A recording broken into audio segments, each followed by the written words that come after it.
Muje baliko gyonna gye mukakkalabya gye musinzira okubeera ng'ate mumpuliriza mikwano gyange. Amanya nze Omumbejja Aisha Nassolo, nkwebaza okubeera nga wasalawo no subscribinga ku channel eno ate nga buli video yonna gye nteekayo butereevu ogenda mu maaso n'okulabika ng'ate munnange ogyekkaanya.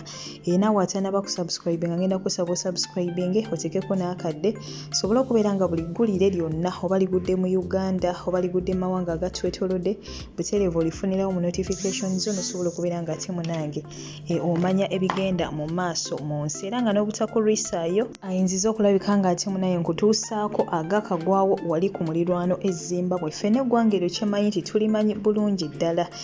Omukyala ategerekeseeko nga Odevani ono nga munnange mukyala mu Zimbabwe wabula nga abadde awangaalira mu ggwanga erya United Kingdom abamu lye muyita UK.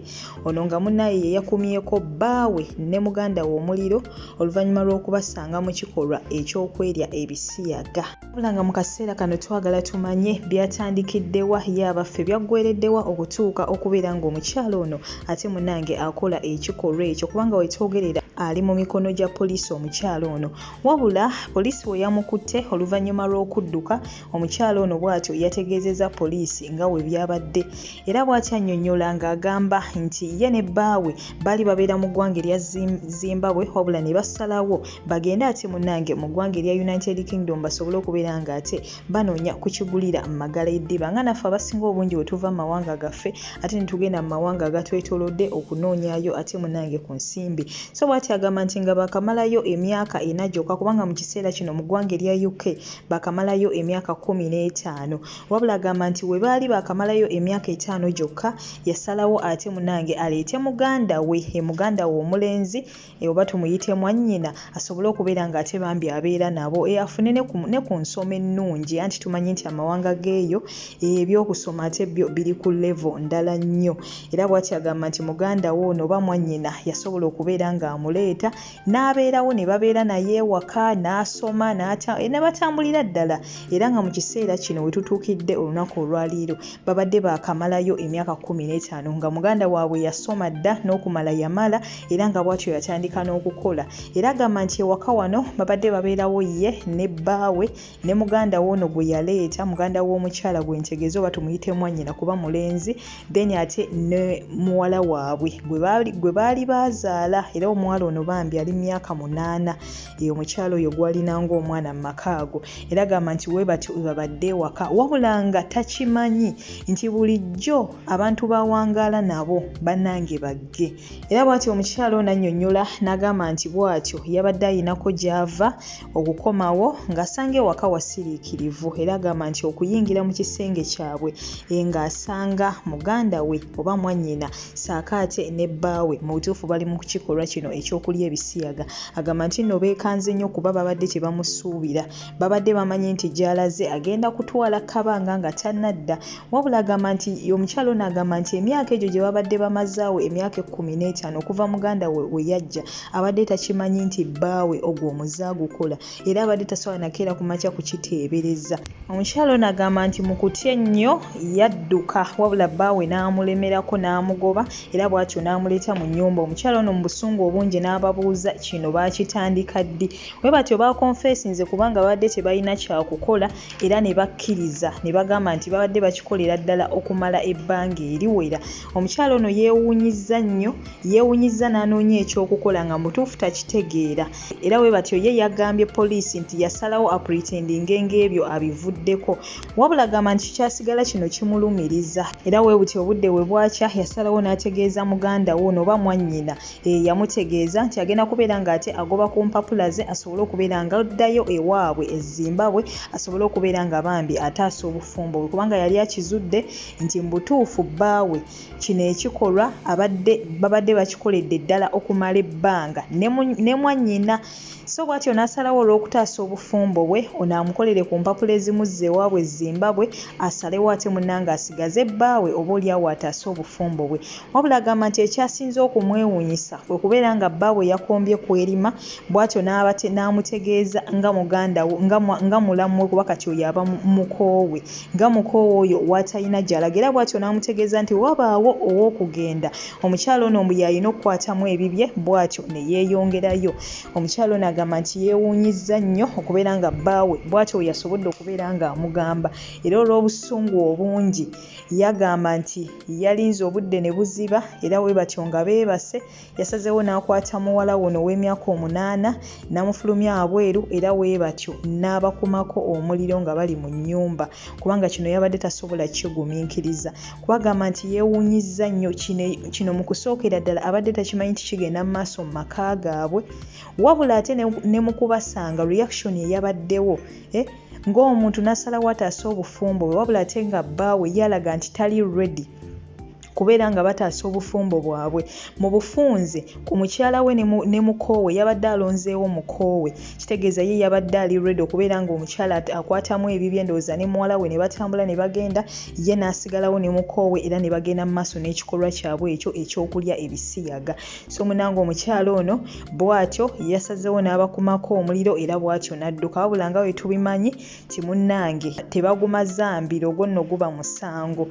Bwe batyo poliisi yasobodde okubeera nga ate muyigga yonna gye yaddukidde n'emuleeta era bwe batyo mu kubimubuuza n'atandika okubeera nga abitebya ensonga eyamwokeseza kuba bo poliisi kye basoose okuzuula nti omukyala akumye omuliro ku bba wabula nga tebaategedde ensonga ki. So omukyala ono mu kumutwala ku poliisi akole statement annyonnyole biki byonna byatandikiddewa ye abaffe byaggwereddewa nga munnange byavuddeeyo kubeera nga munnange ensonga yakola ki yakumusanga ne muganda we nga bali ebisiyaga ate ng'omwami tali ready kubeera nga kino yeetonda olw'ekyo kugamba nga feelinga sorry yabasanze wabula ate ng'era omwami ali ready n'okubeera nga obufumbo bwabwe akola ki abusuulawo ye agende ne mwannyina ne mukoowe.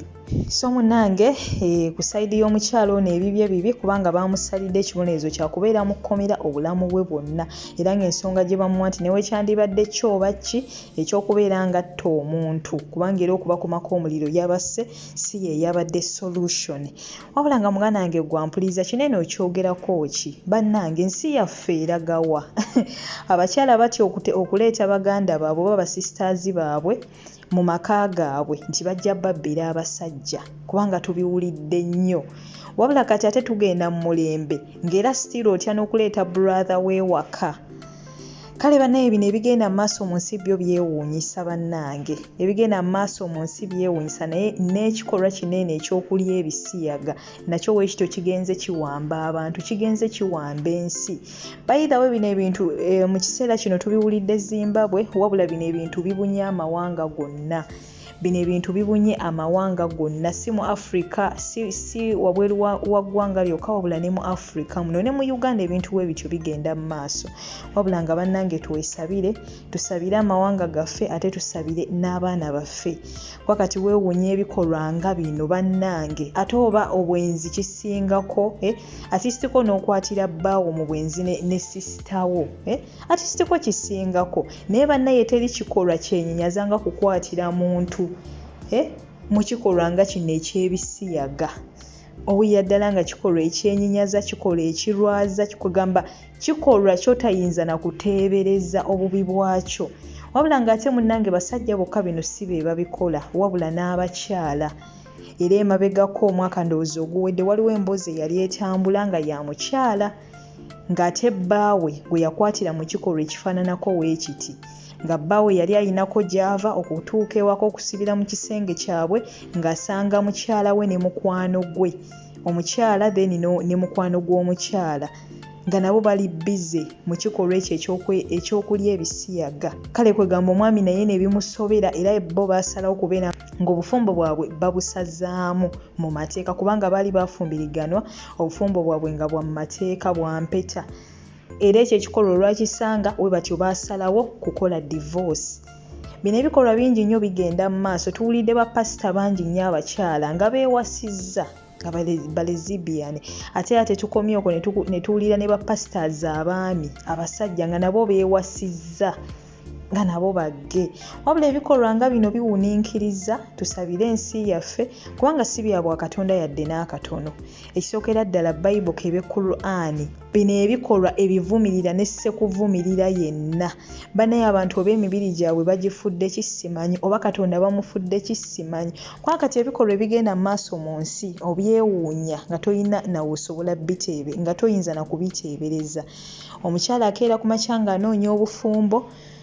Ate abakyala b'ennaku zino twagala nnyo ssente. N'ogwa ku musajja alabika bulungi ayina ssente n'omufumbirwa naye nga tomanyi bikolwa kibya, nga tomanyi mizeeje gy'akola. Oyinza okugwa ku musajja nga gge naye nga ggwe tomanyi. Muba mwakamala omwaka mulamba mu bufumbo n'olyoka okizuula. Oba ggwe omwami n'ogwa ku mukyala ng'omukyala yakolamu. Ate nawulira nti abantu ebika ebyabo bagge ne balezibiyani babeera ne ssente. So nga ggwe omugwako bingi nti gwe munnange oyagala nnyo ssente, kumba omuntu gw'owasiza oba omuntu gw'ofumbiddwa muntu wa kikula ng'ekyo. So bannange tusabe nnyo Katonda twegendereze abantu abo be tusazeewo okugenda nabo mu bufumbo. Tuteekinga ettayimu yaffe nga tusoma abantu abo. Omuntu ono ali biki? Banaye ebibi bisiŋŋana. Naye okusanga omuntu mu kikolwa ekyo eky'ebisiyaga tekikamusanze mu bwenzi n'omuntu omulala kale neki n'omusajja kangeze oba osanze mukyalawo n'omusajja omulala oba n'osanga bbaawo n'omukyala omulala ati kitiko kyandisingako. Naye ate ki eky'ebisiyaga kiba kigenze wala. Oyinza okwebuuza ebibuuzo bingi ebitalina ansa. Kale bannaye tusabe Katonda nga ate wetwongera n'okubeera nga twegendereza abantu betuwangaala nabo. Gye tunaakoma ennyo okwagala eby'obugagga ebyamangu, abaana abawala gye tukyakoma ennyo okugwa mu bizibu. Tukyatomera nnyo abasajja ebika ebyo. Simanga omusajja alina ssente naye nga tomanyi biki byakola. Ebikolwa byakola bikyafu bizibu. N'abavubuka abataagala kukola baagala abakyala abaakolamu. So gye tunaakoma okubeera nga twagala ebyamangu bye tutakoleredde gye tujja okukoma okubeera nga tutomera ebintu ekika kino. Wabula nga kye ngenda okusaba gwe wenna aba munnange afunye ekisiraani kankiyita ekisiraani n'ogwa ku kikolwa nga kino kati ng'ono omukyala nti yasanze bbaabwe ne muganda we nga bali mu kikolwa ekyo. Solution teba yakukumako bantu bano ku muliro, teba yakubatta. Ate naawe tewetta. Emabegako nabaleetera ku story ey'omukyala ate ye yasanga bbaawe ne nazaala we nga bali bbaawe ne maama w'omukyala nga bali mu nsonga ezo ez'omukwano. Ye yasalawo okwetuga. Ze mbadde nsaba nti ekintu kino ne kiba kikuguddeko yigo kihandolinga mu ngeri nti togenda kwereetera buzibu wabula ogenda ku remaining at peace. Ne wonaabeera mu depression oba ekintu ekyo ne we kinaakumalako emirembe kubanga ekyamazima toyinza sisinkana kintu ng'ekyo n'osigala kye kimu. Weebuuza ebibuuzo bingi, weeraliikirira, kwegamba omala ekiseera kingi nnyo nga tobitegeera bigenda mu maaso. Wabula ekikolwa nga kino w'oba okisanze solution teba yakubatta abo ate naawe tewetta. Wabula nze kyemansaba kisitiko baviire weeweemu obudde obeereko wekka. Oba si kyo waaba musajja mu divorcing kuba kati obwo obufumbo waba tewakyali. Mpozi ng'osobola omumutereeza naye kiba kizibu kubanga ebikolwa ng'ebyo okukijja mu muntu si kye kintu kyokera ku makya n'ogamba nti kyangu. So oba osanze ekikolwa ng'ekyo either weeweemu time oba si kyo obufumbo obusazeemu oba mwami obufumbo obusazeemu n'oyo omukyala oba oba omukyala obufumbo obusazeemu n'oyo omwami ogende maaso n'obulamu bwo. Wabula solution teba yakumako bantu muliro teba yakubatta ate naawe tewetta kubanga ekyamazima ne wookola ekyo era gwagenda okukomekerera ng'obonaabona wewetta gw'obulamu bwo buba bugenze boogenda baleka nga balamu nga bayinaayina. Okitegeera. Ate nabo woobatta still bagenda kukusiba obulamu bwo bwonna obeere mu kkomera. So bitunulamu nga byonna byonna olaba tebikola makulu. The best solution beesonyiwe oba bufumbo either busazeemu mpozi nga weewaddeyo oba tereeze. Osobola okwewayo n'ogamba munnaye nze nja basabira bajja kutereera oba nja basomera edduwa bajja kutereera oba nja babuulira oba okisobola kola ekyo. Naye oba tokisobola instead of okubatta oba ggwe okwetta ne weereetera ebizibu kwegamba ate ekibi naawe n'okiggisaawo kibi oba naawe n'okigattako kibi abeesonyiyo asinga. naye nga munaye ebyo bigenda mu maaso mu nsi ekisinga obukulu abaana bano emiti emito okubeera nga ate tugiguluminga ebintu nga bino bo baleme kubiyitamu tetumanyi butyawe tugenda kikola wabula nga tufube ennyo ate nga wetusaba ne Katonda tusobole okubeera nga tisitiko bambi abaana baffe abo abaliwo n'abalijja ebintu nga bino ate bo tebiba affectinga kuba kati gw'omulembe gwe tugendamu mwonoonefu nnyo nga wookiwulira.